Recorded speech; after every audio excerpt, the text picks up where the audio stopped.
Merci, my people. Today we are going to be making authentic, correct afang soup.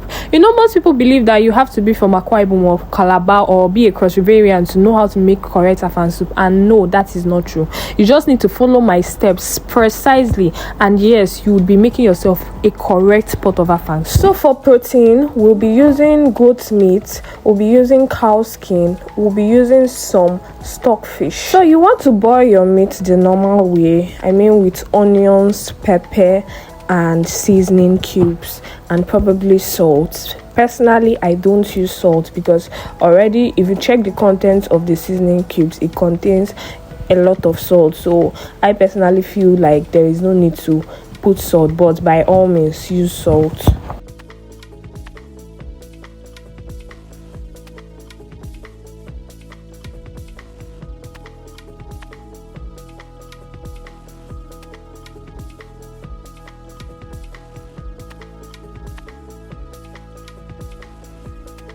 After that is done, add in some water that will be enough to boil this meat or cook this meat until it is soft.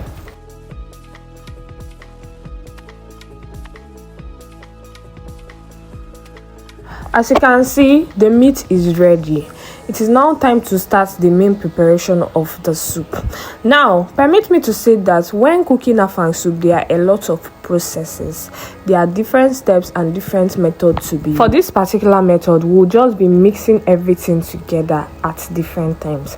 Firstly, I added crayfish. Add some crayfish to that your boiled meat. After adding some grounded crayfish, it's now time to add in some amount of palm oil. Emphasis of some amount. You don't just go in with the entire bottle of palm oil, because at different times we need to be putting palm oil. You want to stir your soup very well so that everything can come together. Let me state this now, because some persons may want to complain about the amount of palm oil you put in this soup, but I would like to tell you to first of all relax. If you are looking for a soup that a lot of oil would not be used, please don't go for afang soup. Afang soup requires a lot of oil.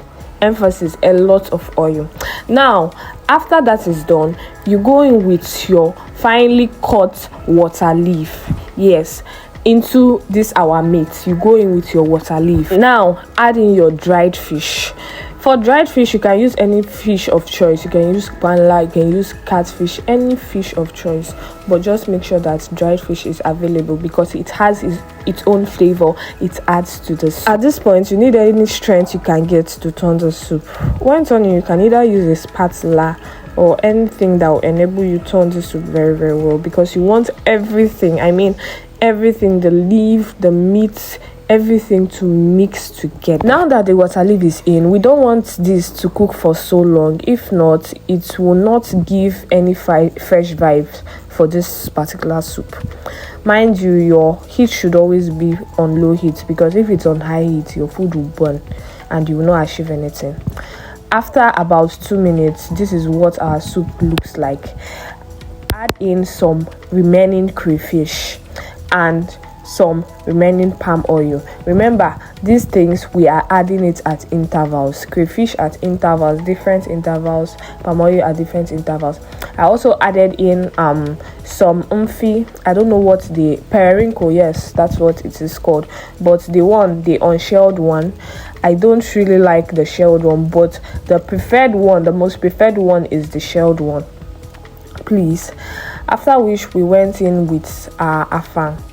And again, some more palm oil, please.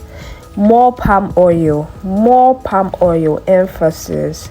And at this point, this soup is ready. Trust me, if you followed my steps accordingly, you'll be getting yourself one delicious pot of afang soup. Look at this soup now. Look at this afang soup. Look at the face. Look at everything. Thank you so much, guys, for sticking with me to this point. If you like what we are doing, please do well to give us a thumbs up. Also, do well to subscribe to our page. It means a lot to us. It tells us that, of course, we are doing something right and sharing our recipes that makes people happy. Thank you, guys. See you in our next